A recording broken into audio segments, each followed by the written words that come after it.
ओम श्री कृष्णाय वयं नमः। श्रीमद् भगवत गीता सप्तमोऽध्याय।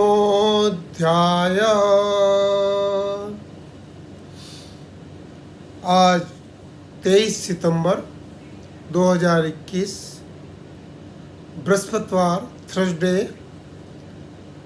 और आज हम 24 श्लोक से आगे का पठन करेंगे।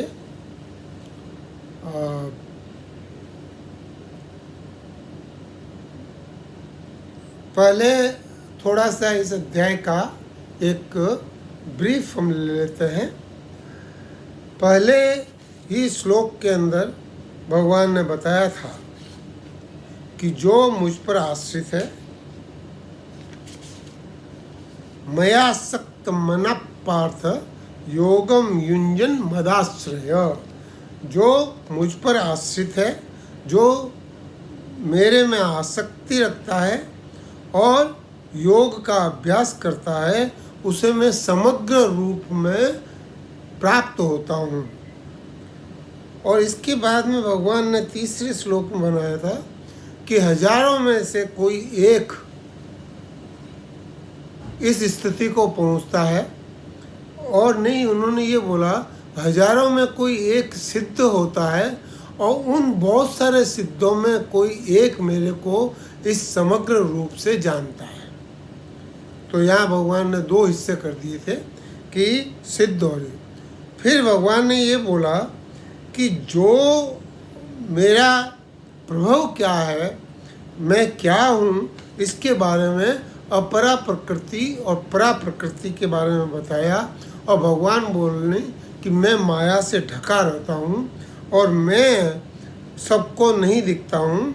और भगवान ने बोला जलों में रस मैं हूँ, चंद्रमा और सूर्य में प्रभा प्रकाश मैं हूँ, वेदों में ओंकार मैं हूँ। इस तरह से भगवान ने अपना प्रभाव बताया और बोला कि देवी हेष्या गुणमयी मम माया दुरुत्तया।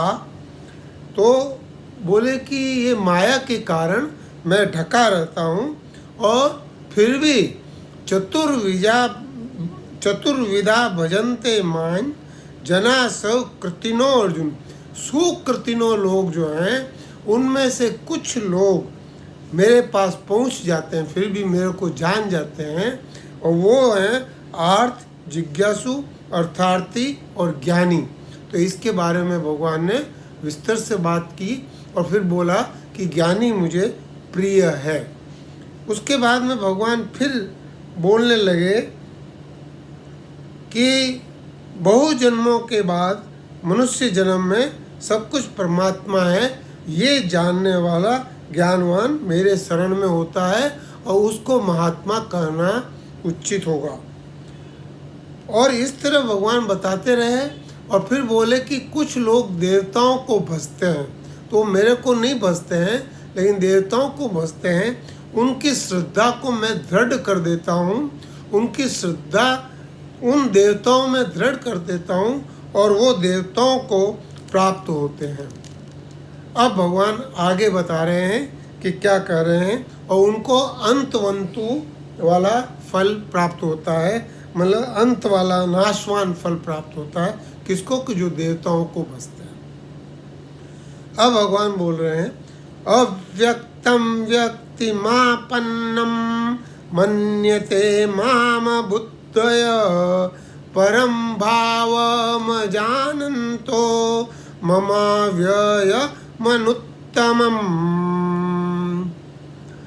अब भगवान यहाँ पर बोल रहे हैं 24वें श्लोक के अंदर कि बुद्धिहीन मनुष्य जो मेरे परम इस अविनाशी भाव को, इस सर्वश्रेष्ठ भाव को न जानते हुए मन और इंद्रियों पर मुझ सच्चिदानंद परमात्मा को मनुष्य की तरह एक शरीर धारण करने वाला मानते हैं, ऐसा जो मानते हैं, भगवान बोलते हैं उनको मैं प्राप्त नहीं होता।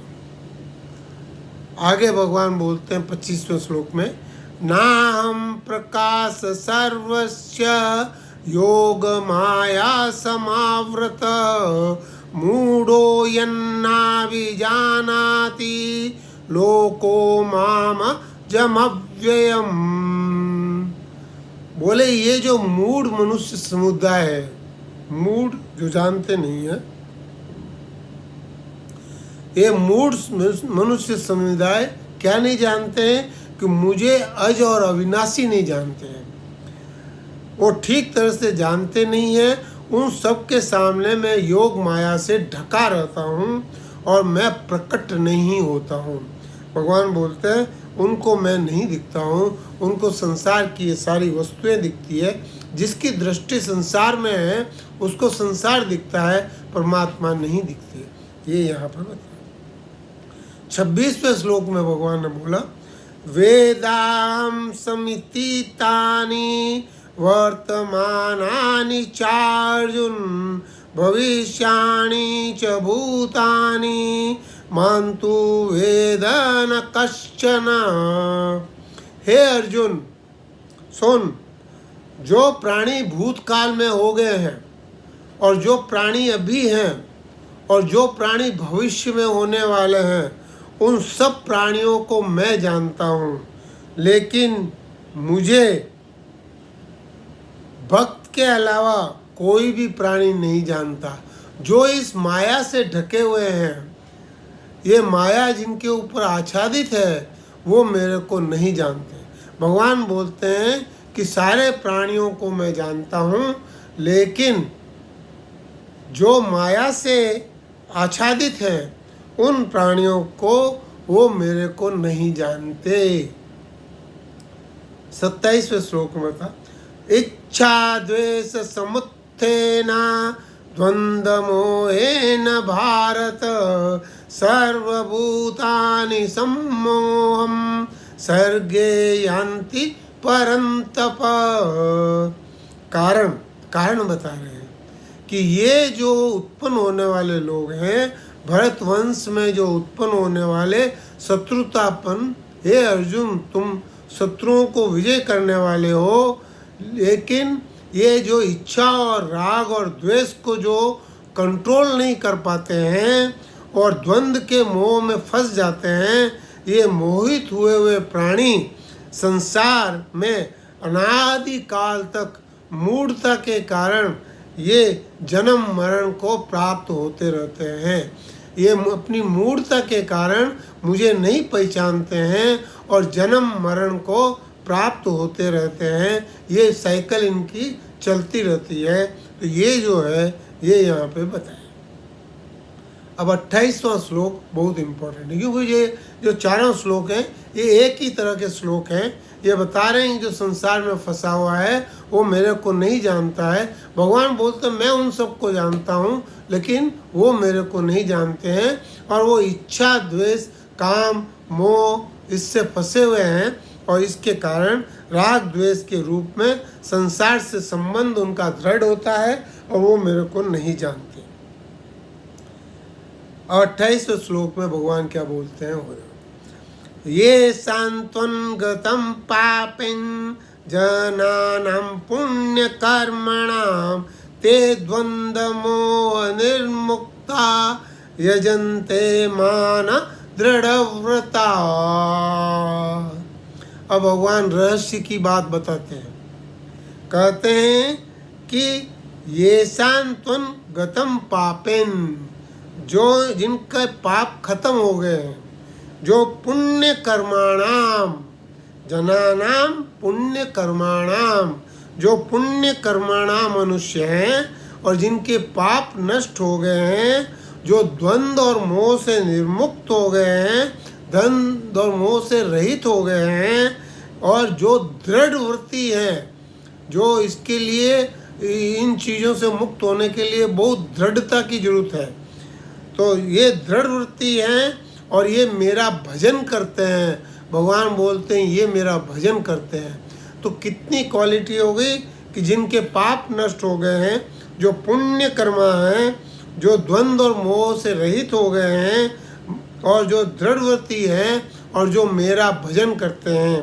भजनते माम दृढ़ व्रता, मेरा भजन करते हैं, ऐसे लोगों के लिए भगवान बोलते हैं अगले 2 श्लोक के अंदर बहुत ही इम्पोर्टेंट चीज, जरा मरण मोक्षाय मामाश्रित्य यतन्ति ये ते ब्रह्म विदुः अध्यात्म कर्म चाखिलम साधिभूतादिदेवं मां साधियज्ञञ्च ये विदुः प्रयाण काले च मां ते विदुर्युक्त चेतसः जरा मरण मोक्षाय। भगवान प्रयाण काले वृद्धावस्था और मृत्यु से मुक्ति पाने के लिए जो मनुष्य मेरा आश्रय लेकर प्रयत्न करते हैं, वे उस ब्रह्म को, उस आध्यात्म को, उस संपूर्ण कर्म को जान जाते हैं। जो मनुष्य अधिभूत, अधिदेव सहित, अधियज्ञ सहित मुझे जानते हैं, वे मुझ में लगे हुए चित्त वाले मनुष्य अंत काल में मुझे जान जाते हैं, अर्थात प्राप्त होते हैं। अब भगवान ने एक बहुत बड़ी बात बोली। भगवान ने बोला मेरा समग्र रूप है। समग्र रूप के 6 हिस्से कर दिए। 3 हिस्से ज्ञान है और 3 हिस्से विज्ञान है। 3 हिस्से जो ज्ञान है वो हैं ब्रह्म, कर्म और आध्यात्म, और जो विज्ञान है वो अधियज्ञ, अधिभूत और अधिदेव। तो ये जो 6 हिस्से हैं, जैसे कि एक पानी होता है, पानी दिखने में पानी है, जल है, लेकिन वो वर्षा के रूप में भी दिखता है, वो बूंदों के रूप में भी दिखता है, वो भाप के रूप में भी दिखता है, वो बर्फ के रूप में भी दिखता है, और वो बादल के रूप में भी दिखता है। देखिए, पानी एक ही है, जल एक ही है, लेकिन जल के 6 हिस्से हो गए। क्या होगा कि एक हिस्से में पानी दिखता है, बूंदें दिखती है, वर्षा दिखती है।